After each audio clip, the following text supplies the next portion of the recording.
Lahore central jail में 23 मार्च 1931 की शुरुआत किसी और दिन की तरह ही हुई थी। फर्क सिर्फ इतना था कि सुबह सुबह जोर की आंधी आई थी, बहुत तेज।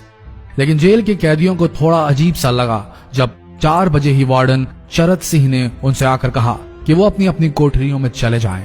उन्होंने कारण नहीं बताया था। उनके मुंह से सिर्फ ये निकला कि आदेश ऊपर से है। अभी कैदी सोच ही रहे थे कि माजरा क्या है। जेल का नाई बरकत हर कमरे के सामने फुसफुसाते हुए गुजरा कि आज रात भगत सिंह, राजगुरु और सुखदेव को फांसी दी जाने वाली है। उस क्षण की निश्चिंता ने उनको झकझोर कर रख दिया। कैदियों ने बरकत से मनुहार की कि वो फांसी के बाद भगत सिंह की कोई भी चीज जैसे पेन, कंघा या घड़ी उन्हें ला कर दें ताकि वो अपने पोते पोतियों को बता सकें कि कभी वो भी भगत सिंह के साथ जेल में बंद थे। बरकत भगत सिंह की कोठरी में गया और वहां से उनका पेन और कंघा ले आया। सारे कैदियों में होड़ लग गई कि किसका उस पर अधिकार हो। आखिर में ड्रॉ निकाला गया, लाहौर कॉन्स्पिरेसी केस। अब सब कैदी चुप हो चले थे। उनकी निगाहें उनकी कोठरी से गुजरने वाले रास्ते पर लगी हुई थी। भगत सिंह उनके साथ फांसी पर लटकाए जाने के लिए उसी रास्ते से गुजरने वाले थे। एक बार पहले जब भगत सिंह उसी रास्ते से ले जाए जा रहे थे तो पंजाब कांग्रेस के नेता भीमसेन सच्चर ने आवाज ऊंची कर उनसे पूछा था, आप और आपके साथियों ने लाहौर कॉन्स्पिरेसी केस में अपना बचाव क्यों नहीं किया?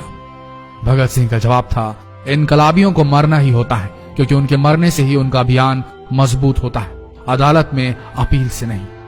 वार्डन चरत सिंह भगत सिंह के खैर ख्वाह थे और अपनी तरफ से जो कुछ बन पड़ता था उनके लिए किया करते थे। उनकी वजह से ही लाहौर की द्वारकादास लाइब्रेरी से भगत सिंह के लिए किताबें निकलकर जेल के अंदर आ पाती थी। भगत सिंह की जेल की जिंदगी काफी कठिन थी।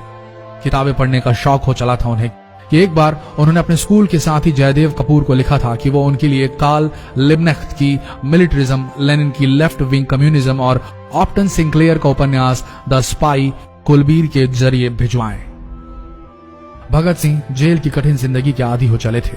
उनकी कोठरी नंबर 14 का फर्श पक्का नहीं था, उस पर घास उगी हुई थी। कोठरी में बस इतनी ही जगह थी कि उनका 5 फुट 10 इंच का शरीर बमुश्किल उसमें लेट पाए। भगत सिंह को फांसी दिए जाने से 2 घंटे पहले उनके वकील प्राणनाथ मेहता उनसे मिलने पहुंचे। मेहता ने बाद में लिखा कि भगत सिंह अपनी छोटी सी कोठरी में पिंजड़े में बंद शेर की तरह चक्कर लगा रहे थे। इनकलाब जिंदाबाद। उन्होंने मुस्कुराकर मेहता को स्वागत किया और पूछा कि आप मेरी किताब रिवोल्यूशनरी लेनिन लाए या नहीं। जब मेहता ने उन्हें किताब दी तो वे उसे उसी समय पढ़ने लगे मानो उनके पास अब ज्यादा समय न बचा। मेहता ने उनसे पूछा कि क्या आप देश को कोई संदेश देना चाहेंगे। भगत सिंह ने किताब से अपना मुंह हटाए बगैर कहा, सिर्फ 2 संदेश, साम्राज्यवाद मुर्दाबाद और इनकलाब जिंदाबाद। इसके बाद भगत सिंह ने मेहता से कहा कि वो पंडित नेहरू और सुभाष चंद्र बोस को मेरा धन्यवाद पहुंचा दे जिन्होंने मेरे केस में गहरी रुचि ली थी। भगत सिंह से मिलने के बाद मेहता राजगुरु से मिलने उनकी कोठरी पहुंचे। राजगुरु के अंतिम शब्द थे, हम लोग जल्द मिलेंगे। सुखदेव ने मेहता को याद दिलाया कि वो उनकी मौत के बाद जेलर से वो कैरम बोर्ड ले लें जो उन्होंने उन्हें कुछ महीने पहले दिया था। मेहता के जाने के थोड़ी देर बाद जेल अधिकारियों ने तीनों क्रांतिकारियों को बता दिया कि उनको वक्त से 12 घंटे पहले ही फांसी दी जा रही है। अगले दिन सुबह 6 बजे की बजाय उन्हें उसी शाम 7 बजे फांसी पर चढ़ा दिया जाएगा। भगत सिंह मेहता द्वारा दी गई किताब के कुछ पन्ने ही पढ़ पाए थे। उनके मुंह से निकला, क्या आप मुझे इस किताब का एक अध्याय भी खत्म करने नहीं देंगे? भगत सिंह ने जेल के मुस्लिम सफाई कर्मचारी बेबे से अनुरोध किया कि वो उनके लिए उनको फांसी दिए जाने से 1 दिन पहले शाम को अपने घर से खाना जरूर लाएं। लेकिन बेबे भगत सिंह की इच्छा पूरी नहीं कर सके क्योंकि भगत सिंह को 12 घंटे पहले फांसी देने का फैसला ले लिया गया और बेबे जेल के गेट के अंदर ही नहीं घुस पाए। थोड़ी देर बाद तीनों क्रांतिकारियों को फांसी की तैयारी के लिए उनकी कोठरियों से बाहर निकाला गया। भगत सिंह, राजगुरु और सुखदेव ने अपने हाथ जोड़े और अपना प्रिय आजादी गीत गाने लगे। कभी वो दिन भी आएगा कि जब आजाद होंगे हम, ये अपनी ही जमीन होगी या अपना आसमान होगा। फिर इन तीनों का एक एक करके वजन लिया गया। सबके वजन बढ़ गए थे। इन सब से कहा गया कि अपना आखिरी स्नान करें। फिर उनको काले कपड़े पहनाए गए लेकिन उनके चेहरे खुले रहने दिए गए। चरत सिंह ने भगत सिंह के कान में फुसफुसा कर कहा कि वाहिगुरु को याद करो। फांसी का तख्ता भगत सिंह लिए बोले, पूरी जिंदगी मैंने ईश्वर को याद नहीं किया। असल में मैंने कई बार गरीबों के कलेश के लिए ईश्वर को कोसा भी है। अगर मैं अब उनसे माफी मांग लूं तो वो कहेंगे कि इससे बड़ा डरपोक कोई नहीं। इसका अंत नजदीक आ रहा है, इसलिए ये माफी मांग रहा है। जैसे ही जेल की घड़ी ने 6 बजाया, कैदियों ने दूर से आती कुछ पद चांपें सुनी।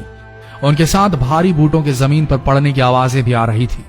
साथ में एक गाने का भी दबा स्वर सुनाई दे रहा था। सरफरोशी की तमन्ना अब हमारे दिल में है। सभी को अचानक जोर जोर से इनकलाब जिंदाबाद और हिंदुस्तान आजाद हो के नारे सुनाई देने लगे। फांसी का तख्ता पुराना था, लेकिन फांसी देने वाला काफी तंदुरुस्त। फांसी देने के लिए मसीह जल्लाद को लाहौर के पास शाहदरा से बुलवाया गया था।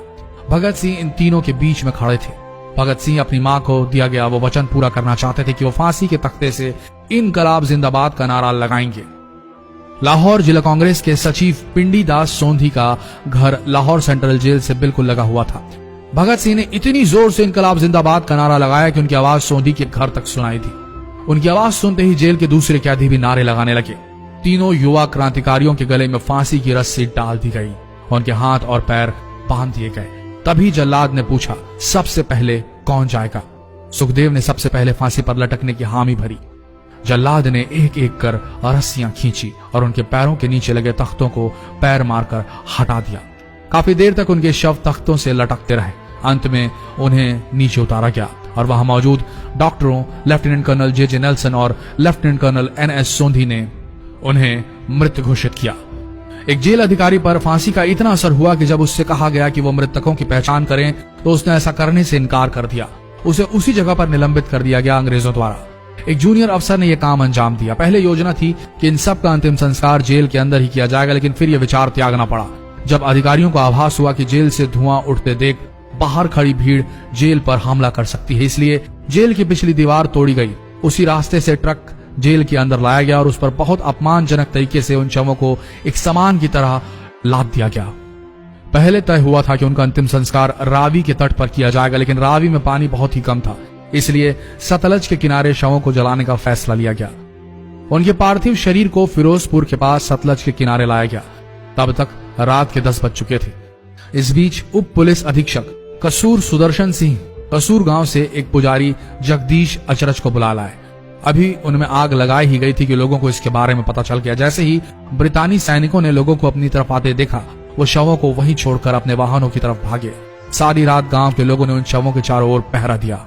अगले दिन दोपहर के आसपास जिला मजिस्ट्रेट के दस्तखत के साथ लाहौर के कई इलाकों में नोटिस चिपकाया गया, जिसमें बताया गया कि भगत सिंह, सुखदेव और राजगुरु का सतलज के किनारे हिंदू सिख रीति से अंतिम संस्कार कर दिया गया है। तो ये थे भगत सिंह की जिंदगी के वो 12 आखिरी घंटे। आशा करते हैं इस वीडियो में सुनाई गई ये कहानी आज युवा पीढ़ी के दिलों में मर चुके देशभक्ति को जगाने में कामयाब होंगे। जितना हो सके इस संदेश को पूरे देश में पहुंचाएं। इस वीडियो को शेयर करें फेसबुक पर, व्हाट्सएप पर, और हो सके तो इस पेज को फॉलो करें ताकि ऐसे ही वीडियोस आप तक सही समय पर पहुंच सके। मिलते हैं अगले वीडियो में, तब तक के लिए आप सबका धन्यवाद।